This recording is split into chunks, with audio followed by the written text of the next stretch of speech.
Good afternoon, everyone. Sorry about that. My name is Rose Mollitor. I'm a managing director with ATI. And for those of you not familiar, ATI is a research and strategy firm. We work with both businesses and policymakers on complex issues in the healthcare system. So unlike those before me, I am using some slides, so I had to get that clicker. Apologies about that. So I know we've heard a lot about Medicare Advantage today in terms of the value, in terms of what's going on in the landscape, but thanks to BMA is also putting out, and I think you guys have QR codes on your tables, the State of MA 2025 report. ATI and likely many others in this room has contributed some data analytics to that report, so I'm just going to highlight a couple of places where we partnered with BMA on that today, and you guys can take a look at the broader report at your leisure. Nope. I will get the slides rolling. All right. So, as we've heard, Medicare Advantage now covers more than 50% of the Medicare population, roughly 35 million.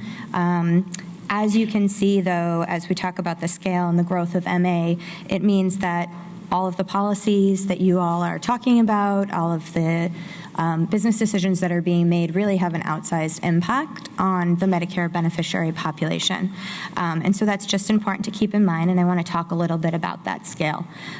You can see here from the map that while Medicare Advantage is common throughout the country, it does vary based on geography, and those are some of the important policy conversations we're having. At risk of contradicting Dr. Oz, I like to think of the Medicare Advantage program as actually fairly mature.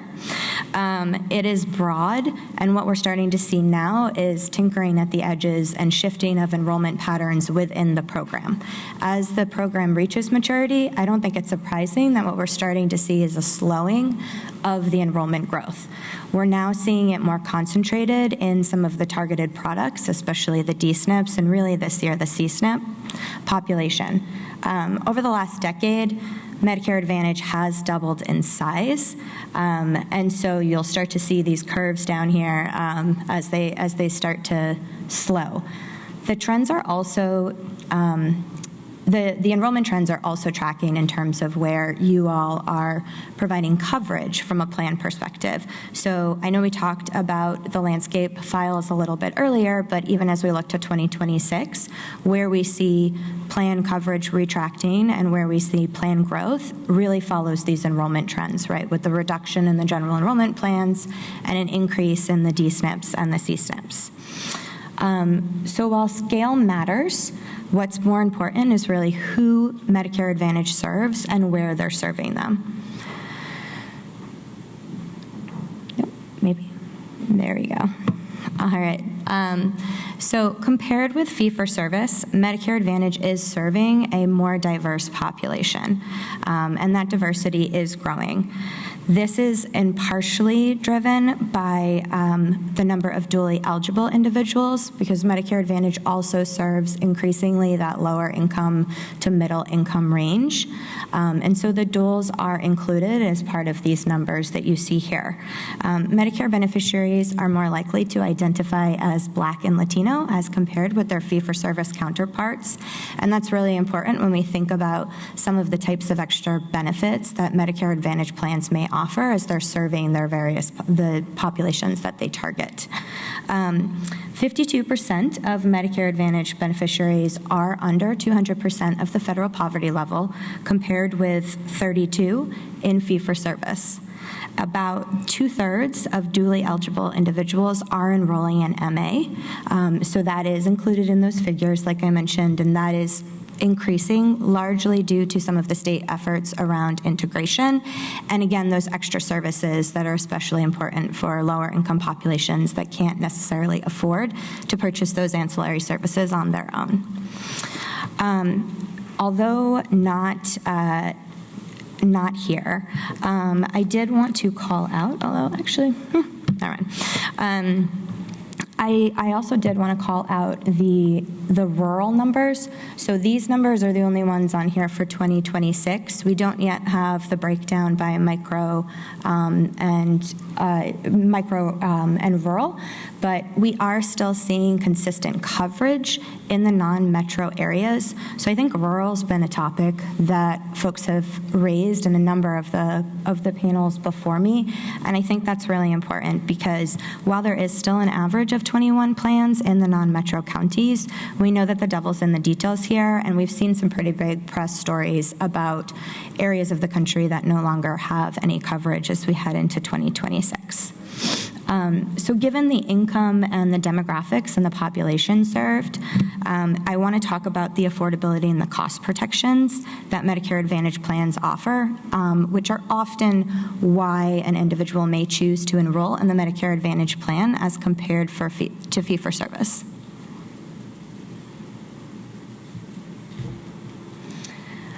Okay, so lots of tables, and I do think you all will be able to get the slides afterwards, and like I said, a number of these facts and figures are in the report if you download it. For households who are managing on low to middle incomes, the cost protections that MA provides can be really important for helping them to manage the month-to-month budgeting. Medicare Advantage has the out-of-pocket cap, which obviously does not exist in the fee-for-service program unless you have purchased Medigap coverage. On average, Medicare Advantage members are reporting a lower combined premium and out-of-pocket costs when compared with their fee-for-service, or out-of-pocket spending when compared with their fee-for-service peers. For someone on that fixed budget, the worst case scenario is really important for them as they think about what they need to plan for. While these graphs do focus on overall out-of-pocket spending and cost burden, I'll just highlight once more the importance of some of the plan structures that Medicare Advantage plans can offer in terms of the cost protection. So specifically the $0 premium plans, which we know is a really, really important driver for members when they're shopping for coverage. In 2026, we do see similar patterns to what we see in the other general enrollment plans, in that there's an overall slight decline, but still stability, and about 2/3 of those general enrollment plans are still at a $0 premium. Another component of a Medicare Advantage plan is the Part D deductible, since most Medicare Advantage members are getting their prescription drugs from a single plan. There, it's a slightly different story, where we did see a significant drop as we look to 2026 in terms of plans offering a $0 Part D deductible. But as we know, after the IRA, there is now an out-of-pocket cap. So it's one of those places where there's a little bit of a trade-off from an out-of-pocket cost and spending perspective.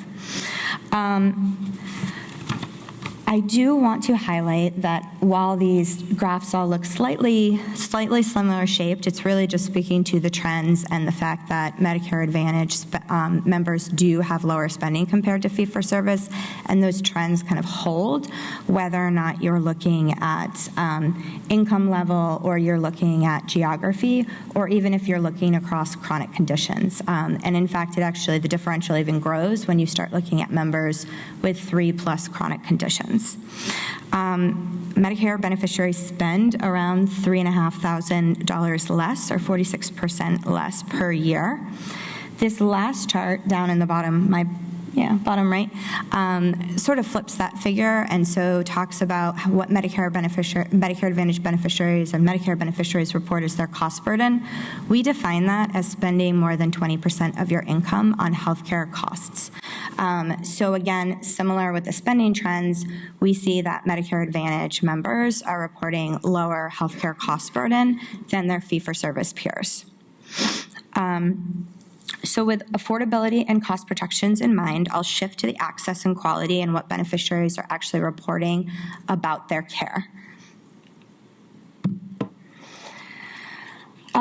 So this is just a quick snapshot of a couple of the metrics, but in general, Medicare beneficiaries across both programs are reporting satisfaction with their care and access to having a usual source of care at similar rates. This has been called out in a few of our earlier sessions about quality of care really being equal between these programs, and we do see some higher use of certain preventative services specifically the annual wellness visits, where it's about 14% more common for Medicare Advantage beneficiaries.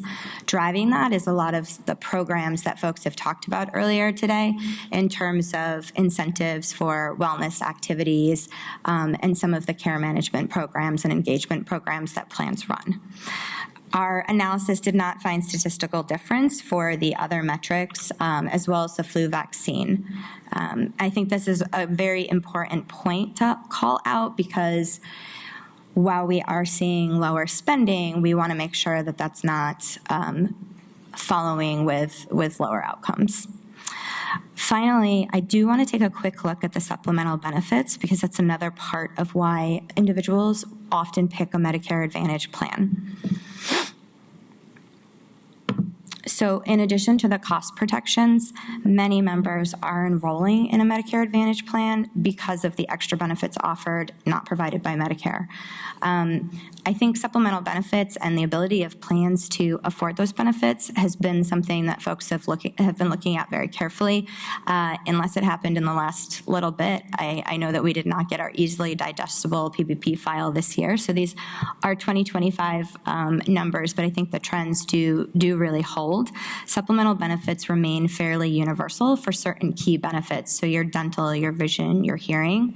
In 2025, it was 98% for vision, 97% for dental, 96% for hearing, and then fitness is another one that's pretty universal up there at 92%. A lot of the conversations as we think about plan retractions and also just some of the financial headwinds that plans have been facing has been around what will happen to the benefits for 2026.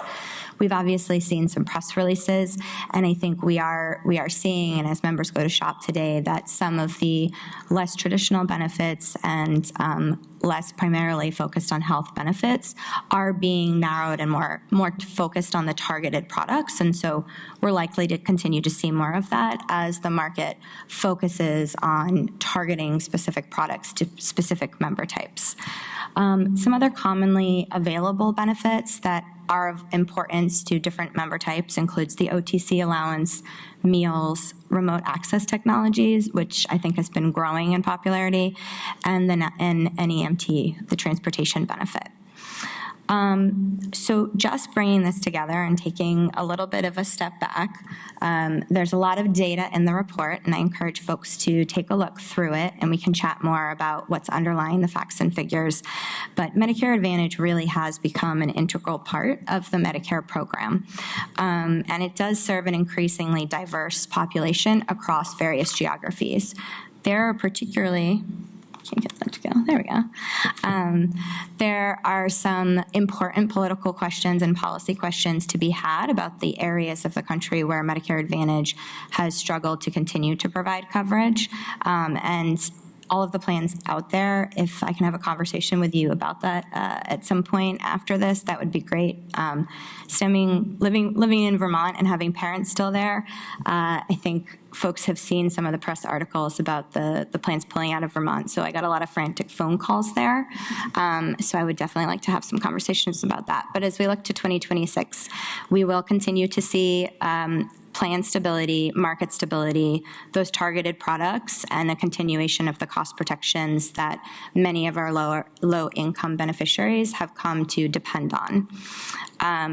That said, I am interested to continue to watch how the plan mix and the PDP contraction may affect the choice and affordability going forward, and whether prevention and care coordination signals that we see in the quality metrics and the access metrics continue to hold as we see those specialized products. And then finally, how the maximum out-of-pocket and the low premium options continue to interact with household budgets. So we'll keep looking at the facts, tracking the facts, and sharing as we know. And I would be happy to chat about any of this data and more data later. So thank you to BMA for the chance to just highlight some of these important charts.